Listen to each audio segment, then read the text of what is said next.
GT Academy is in its 8th year and millions of gamers have entered the competition. This year, for those that make it to Racecamp, they'll face a whole new challenge. Every year we try and progress GT Academy. It started off as a fairly small experiment and each year it's grown and grown, and we always try and do things different each year. For this year, the real big change is to move not just down the road but across to a different part of the world completely.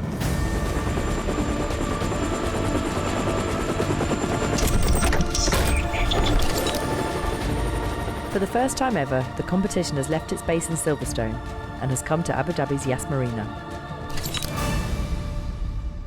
8th season now of GT Academy.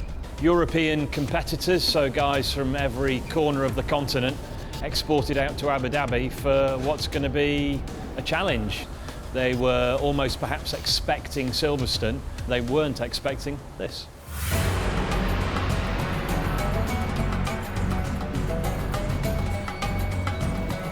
We're here at the iconic Yas Marina circuit. A number of years ago there was nothing here but desert, and now it's the most glamorous Formula One circuit in the world, I would say. So a fantastic venue to be hosting GT Academy. Although we're here in Abu Dhabi with the sun, the sea, the sand, we're still here to do a job, and that is to find a truly fantastic racing driver that we'll take on to hopefully follow in the footsteps of Wolfgang Reif, obviously this year's Blancpain Pro champion. So a different venue, the same importance on finding a good winner. It gives us the opportunity to do some really different looking and different types of challenges. It's a sort of country of no limits. Pretty much anything you can think of doing is out here, so it was then just narrowing those activities down and seeing what was applicable to GT Academy.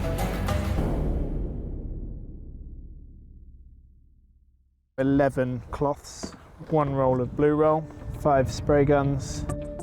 Moving the Racecamp to Abu Dhabi has been a huge operation for the team. So we need to prepare the freight 5 weeks before the event. We've got 30 tons of equipment going, all of the racing gear for the competitors, spare parts for the cars, and all the general event equipment that we need to run the various activities in Abu Dhabi. So we'll be taking 100 people in total from both the event side, instructors, judges and film crew, which all need logistics, booking flights, hotels, meals, etc. So it's a huge, huge undertaking to move the operation from Silverstone to Abu Dhabi. One of the most important bits of equipment that has to make the journey to Abu Dhabi are the cars that the competitors will train and race in. We'll be sending 15 cars. They'll go onto a roll-on, roll-off ferry at Le Havre, and the ferry will then jump from port to port. They'll spend around 3.5 weeks on the sea, 3 to 4 days in customs, then delivered to Yas Marina. The planning for Racecamp has been months in the making. GT Academy is pretty much a 12-month project. As soon as you start finishing one or coming towards the end of one, you're planning the next one. In fact, we had our first sit down about this year's Academy at the Racecamp of last year's Academy at Silverstone. We firmly decided on Abu Dhabi as a venue around sort of January, February time, and from then on we've been planning what we're going to do here, how we're going to do it, the logistics of. We've been working flat out from then till now to make it work. It's been really interesting and it's been nerve-wracking at the same time, but now we're here. You know, fingers crossed it's all going to go well. There are 8 competitors from 7 European regions. They have made it to Racecamp by being the fastest virtual racers on the Gran Turismo game. I finished first in the Belgian online rankings. The last 2 weeks were very intense and very stressful. Playing was between 3 and 6 hours per day to really get the training in and get the times in, but also a lot of evaluating the times of other players. So I really put a lot of effort in to achieve this. I placed second in Portugal in the line qualifications. It depends on the days, but sometimes 2-3 hours a day, or sometimes even more, depends. Once again, literally millions of people enter the competition from across Europe, and the majority of them are the best online gamers, but we've also introduced some national finals now so people can attend events in their home countries and qualify in that way. One of the live events for the UK region took place at the world-famous Goodwood Festival of Speed.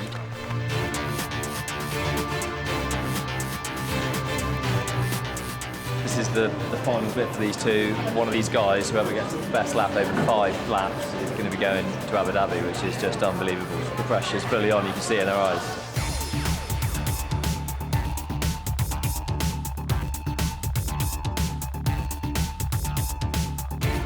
I'm going to Abu Dhabi.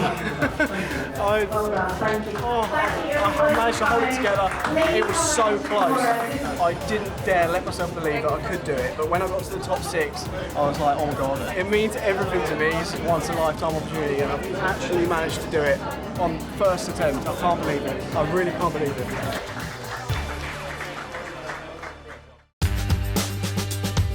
The 8 competitors meet for the first time at the airport, and the reality of going to race camp at Abu Dhabi starts to dawn on them. I'm excited to see how I stack up against the competition and nervous about that at the same time. So, I've been training hard, preparing as best as I can for it. I'm feeling incredible. This is just surreal. To be here and GT Academy, it's all getting real now. A little bit nervous. It's starting to kick in really, but really excited to what's going to be coming ahead. Something I've always wanted to do. We've spent 3 months preparing, and then you almost don't believe that you're going to go, and then you get through departures, and you check your bag in, you meet your other competitors, and it's like, oh my god, we're actually going. I'm buzzing to just get in the cars basically and hit the track ASAP.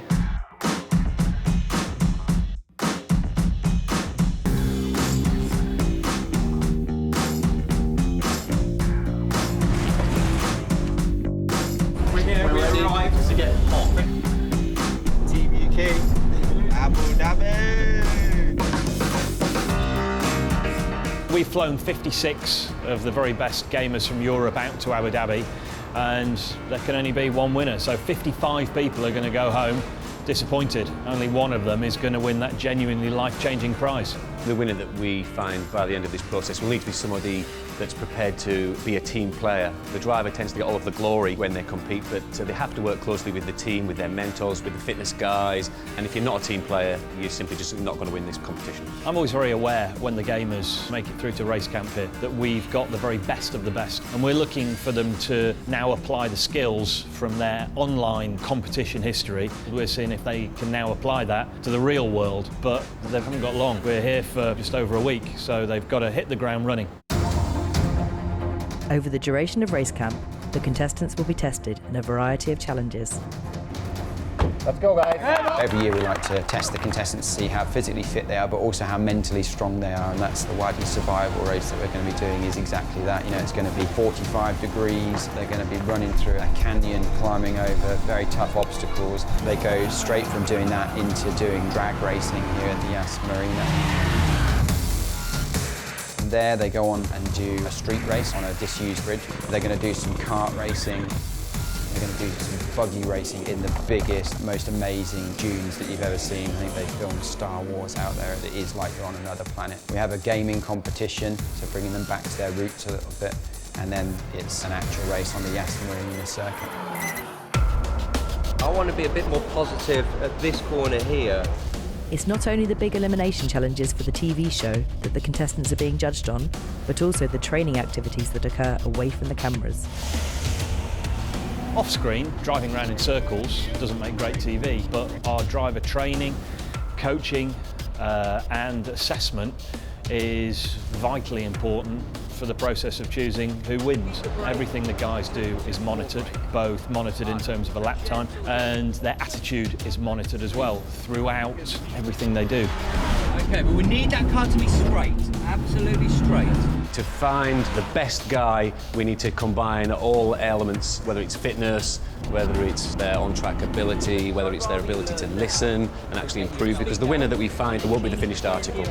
We'll have a good basic understanding of driving technique, but we need someone that we can actually move forward and develop to be world-class drivers. One of the hardest tasks for the team organising GT Academy has been the Street Race Challenge. We're just setting up for one of the activities that we'll be doing a few days in, working on a bridge that belongs to the royal family and only they use it, so we've been very privileged to be allowed to be on location here. We're with the instructor team now, just marking out some distances in between obstacles, pacing it out, having a quick drive through. We've got 3 lanes on either side of the bridge, so we need to make sure that the course is absolutely identical on both sides. So it's going to take some time to make sure the dimensions are pinpoint accurate so that one side isn't favoured over the other. The course itself has a mixture of fast and slow corners, has some corners that you can take without braking, it has other corners that you're going to have to brake very hard for, and particularly towards the end of the course we've designed it so it rewards a good exit. So if they get the line right, and that's going to mean you're going to get a really good run down to the finish. If you get a bad exit out of that last section, even if you come out of it in the lead, you could be overtaken by someone that's got a better exit. We're testing them and their driving ability in a very different way. Not circuit type driving, it's all precision and getting through the course as fast as they can. A very different type of challenge, so they're going to have to maybe think differently about how to get through the course. So it's thinking about it before you go for the all-important time run.